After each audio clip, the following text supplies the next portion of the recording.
Hey everybody, it's Perch. Okay, no, that's way too chipper. Anyway, so this is one of those ones where, I think that a lot of the criticism of comics are valid. I think that there's, and of course it's valid because in many cases the criticism is based on personal opinion. Your personal opinion is valid as long as, you're willing to accept and admit that your personal opinion is yours. It can be absolute truth for you, not necessarily for others. But we should all respect the fact that you can have your own opinion. If you hate something, you hate something, and that's cool. That's your call to make. And I think it's pretty easy to say I hate this versus I hate this and it should be destroyed. Nobody else should get it too. That second one is crazy town. The first one is completely valid and sensible. Not that tricky. Anyway, the problem is that every now and then, in this rush to kind of clown on comics and everything else, people do really weird takes. And this is absolutely a both sides ism, where people throw out hot takes that fall apart at the closest scrutiny. You poke them, and then immediately it's like the person says everyone who is bothered by the Little Mermaid being cast as a black woman is a huge racist. Everyone. No, that's a flatly untrue statement. I'm clearly, but it's stuff like that. It's stuff like these kind of hot takes that then fall apart, and you can tell they're falling apart because somebody just starts poking at the hot take like, well, that's not true at all, and then instantly you'll see people leap in to defend it using the most elaborate stretching possible, and that's kind of what we're going to talk about. But it's those moments that kind of degrade the valid criticism. So when people were pointing out that Marvel couldn't keep consistent artists on books for more than a couple issues, which I think is a legit problem. It degrades the quality of the book. It's harder to sell it at a good price point, and if people don't like the artists just hopping around all over the place. You'll get the argument of, that's not true. We've had different artists on comic books for decades. Okay, yes, there have been different artists on comics for decades. That's not the criticism. The criticism is changing every 2 months. That's a change. That's the criticism. That's popping around too fast. Nobody has a solid run anymore, and it sucks. And then I was watching this argument go down on Facebook a couple months ago, and then it got to the strange how you only seem to complain about the black and brown artists. Like, Jesus Christ, what are you talking about? Nobody's complaining about the artist. They're complaining about the comic company changing the artist out constantly. That's what they're complaining about. Keep the black or brown artist on there for a year more. Or any artist. Hell, let the AI revolution come and computers can do this.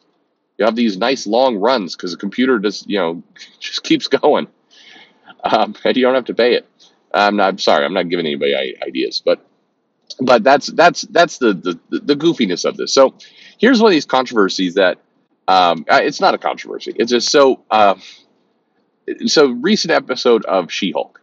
Okay.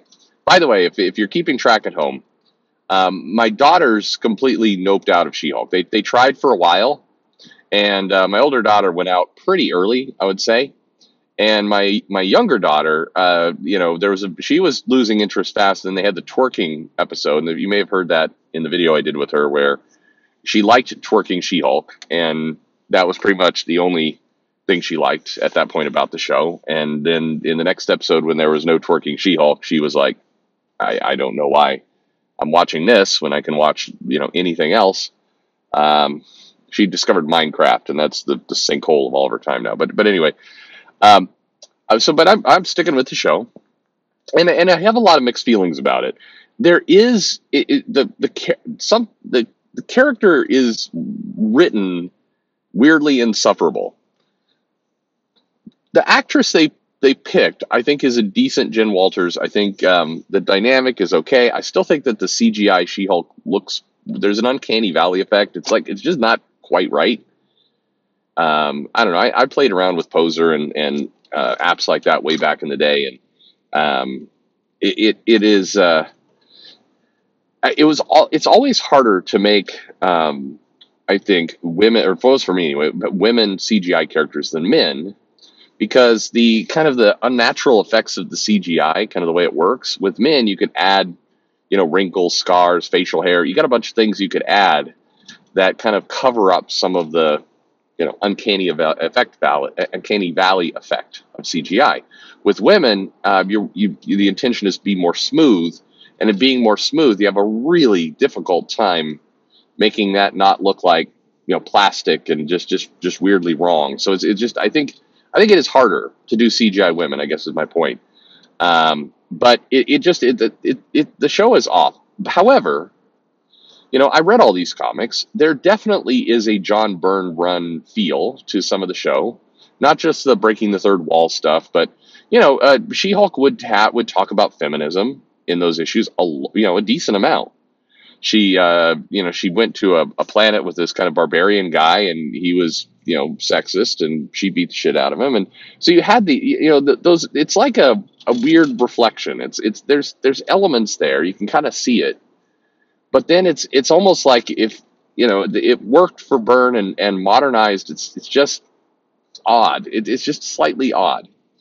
So I actually want to like the show a lot more than I'm liking the show, because they put just enough in it to go, well, that's like the Soleil run or the Byrne run or the Dan Slott run. So there's parts of this that it's like it's almost there, but then it's I don't know. It's just I think a lot of it is kind of the shoehorning in of technology, like the whole Tinder kind of aspect that they put in.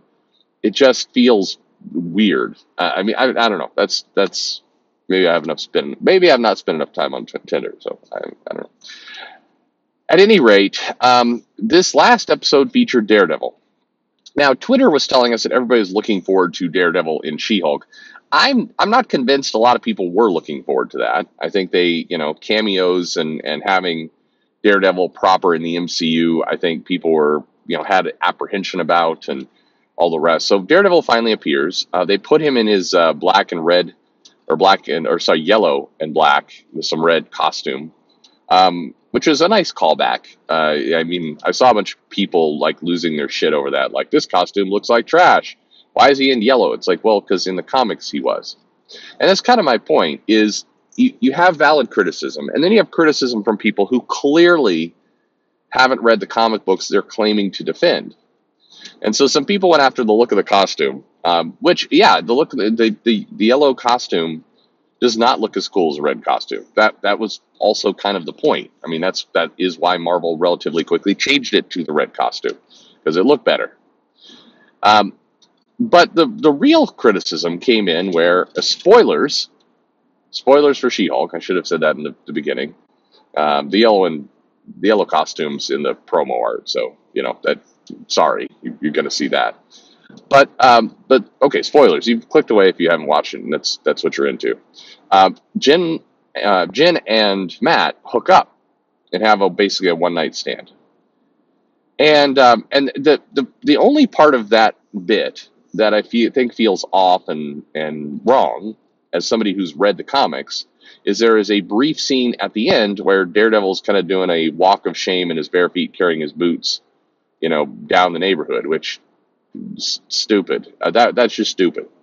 Why is he doing that? Why is he walking away? Did he not stay for breakfast? He's a lawyer on retainer that they're flying into the town. He can't get an Uber.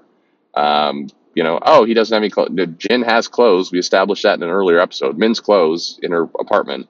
Like, it's a goofy, weird scene that doesn't make sense, and it doesn't really fit too much of Daredevil. Although there was stuff like this that would go on during the Wade and Soleil runs. You had kind of this aspect of Daredevil, but that's one of those where him sneaking off and kind of hopping rooftop to rooftop, smiling, would have been a better bet, and it would have fit the character better.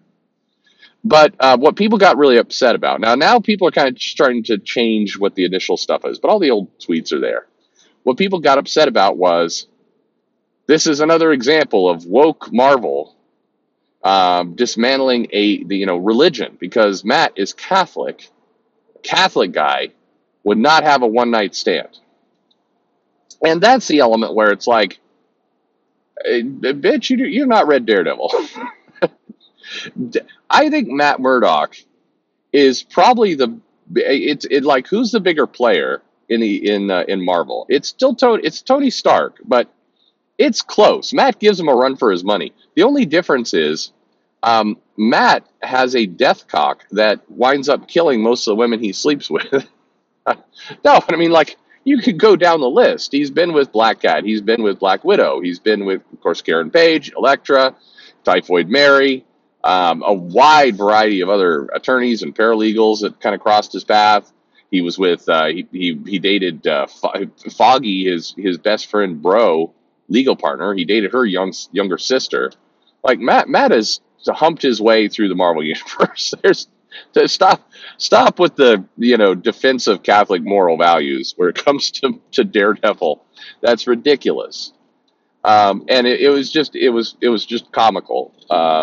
Seeing this argument go on and seeing people go, really hard at this is SJW Marvel trying to get rid of religion. It's like, I mean, you can make plenty of criticisms. Again, She-Hulk still is weirdly insufferable as a show.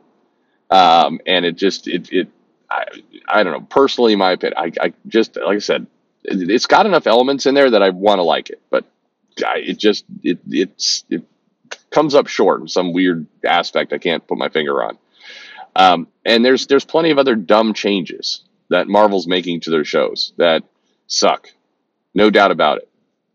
In this one, I mean, it unfortunately it came across like a bunch of kind of edgelord fans who saw the Daredevil on Netflix, show, kind of fast forwarded through all the things that were not Daredevil, beating the shit out of people in a hallway, and said, he shouldn't be having sex, and it's just, I mean, again, those are the kinds of comments and arguments people make that deteriorate. That unfortunately, those are the things that give, quote unquote, the other side ammo to point at and say these dumb assholes don't even know the comics they're claiming to defend.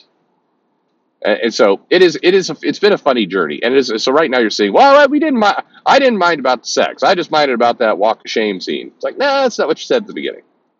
You said it's would be wrong for, it's Marvel, poking fun at Catholic values. That was your comment. Catholic values have nothing to do with walk of shame. You were talking about the hookup. That's what you were talking about. And in this instance, tons of places where Marvel is straying from the original material. That's not really one. Unless, since Matt has now, Matt slept with Dakota North. He slept with this mobster's wife recently. I think in the Zdarsky run, he slept with some other guy's wife. He felt bad about it later and guilty, but he still fucked her. And so the only thing that will be unrealistic that will start straight from the comic is, She-Hulk has to die now, because now that Matt's been with her, she's got to, hang herself or get stabbed or have a drug overdose, or something's got to happen now. She's definitely going to get killed. Probably not. Anyway, I don't know. I think one area where I feel this show is going to really frustrate me toward the end is they've got as She-Hulk's villains or the shadowy organization that's messing with her is called the Intelligentsia. And in the comics, of course, that's the leader. It's the Mad Thinker. It's a bunch of quote unquote smart supervillains that are working together to do things. Definitely kind of has been part of the Hulk kind of mythology. But in this one, they're lining up to be a bunch of kind of internet trolls.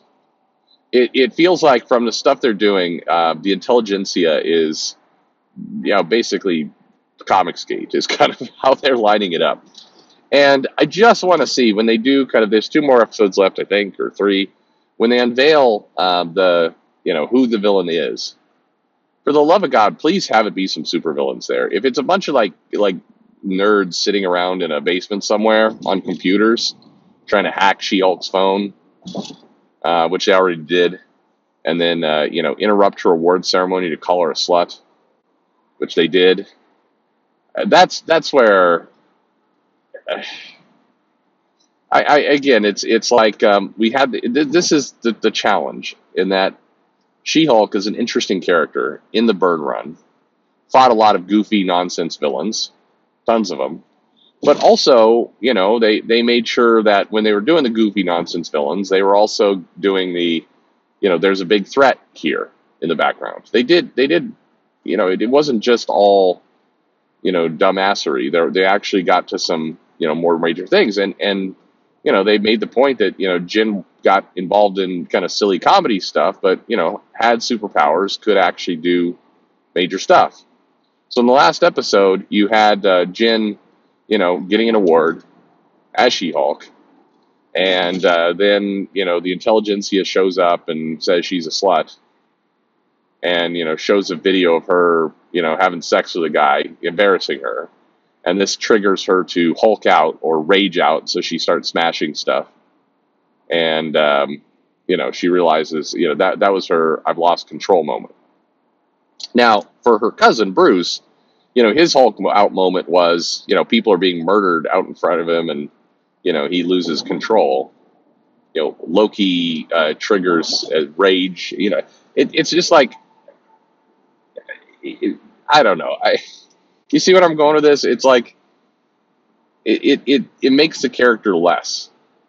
That this kind of big moment. This is a big moment in the show or in the story of where she loses control for the first time. Am I like my husband? Am I a Hulk? Whatever. And rather than it be some desperate, dire situation, it was somebody called her a slut and embarrassed her, which not fun. Don't get me wrong, but it just anyway. Maybe I'm making a not enough molehill. Regardless, the thing to take away from this video is Daredevil is a whore, and that is canon. So there, and he kills people with his penis. All right. Thanks for listening. You have a great day.